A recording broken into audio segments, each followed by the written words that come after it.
A couple of weeks ago we found out that Ducati was going to be releasing 9 brand new models to be unveiled at the Milan show at EICMA.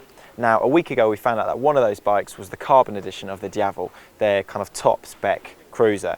Now we're now at the press launch of the second bike that's been revealed. It's the Monster 1200R. Now given that it's an R and it's a race spec model, it's going to be launched at a track here in Spain at Ascari. So the Ducati team are now setting up the bikes, getting it all prepped, getting the tyres on. It's drizzling a bit, but we're about to go on track.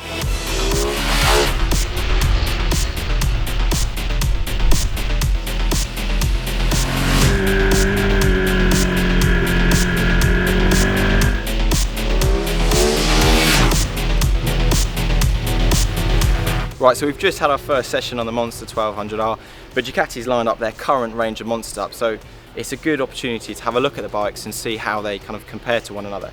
So the 3 bikes in the row here, they're all Monster 821s. Then the 2 on my right here is a base model 1200, and then the one with the gold forks is the 1200S. Now, I think most people who are looking at this bike are going to be sort of tossing up between the S model and the R.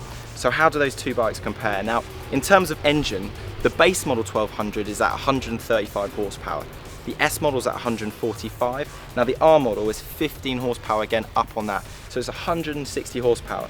Now it's important to note that that's not the engine from the new Multistrada, so it's not the variable valve time unit. Basically what they've done is they've given it new larger throttle bodies, it's got a new exhaust system, and they've upped the compression ratio in the engine, so it's at 160 horsepower, it's almost 100 foot-pounds of torque, so it's really grunty. Now what have they also done compared to the S? It's got new forged wheels pretty much straight off the Panigale. They're new 3-spoke units, they look awesome. They're not satin or anything, they're just like a nice gloss black.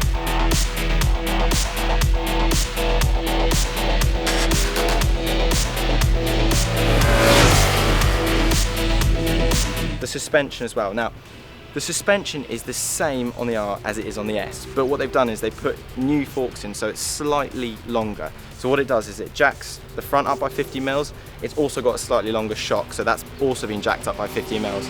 And what it does is it gives the bike more ground clearance, so you can get it thrown over. It's better on the circuit like Ascari.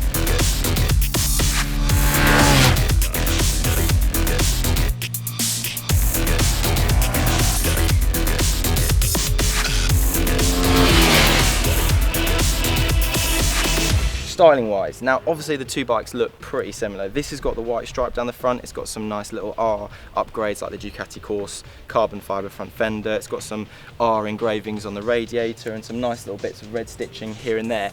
But the main actual styling changes is from the tail unit. So what they've done is they put a new subframe in there. There's a completely redesigned tail unit, which is just so much better looking than the base models and the S model. On the base model, it's very flat and it just looks like a seat with a plastic unit tucked over it, which is effectively what it is. On this one, it looks far more Street Fighter, it pointing up in the air. It's a lot narrower and it just looks tons better. Now, in terms of what they've kind of revised over the S, small things that are quite important, is one of the biggest issues with this bike that drove people mad was the passenger footrests were attached to near where the rider sat, and effectively what would happen was you put your foot down and it would scuff it straight away. So what they've done on this is they've made new brackets, so there's none of that anymore, and they've put new machined aluminium footrest as well, so it just looks tons better and there's more grip on track, there's more grip in the wet.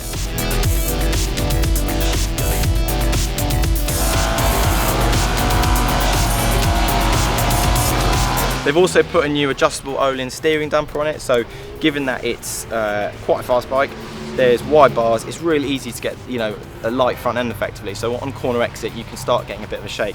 This just dials it out straight away and it's super adjustable, so it's really easy. It also has the full Ducati safety pack thrown at it, so there's 3-level ABS, there's 3 riding modes, and there's 8-level traction control system. You can switch all of it off, or if I were you, I'd just leave it on because it's a really good unit.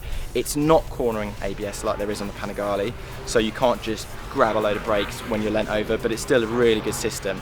And the other thing is, which I'm slightly disappointed at, given that this is an R model and it's top spec, is that there's no quick shifter on it, and I don't understand why Ducati's not done that really, because it might be in their kind of performance accessories package as an extra to pay extra money for, but it just seems like the type of thing that would go really nicely with this bike.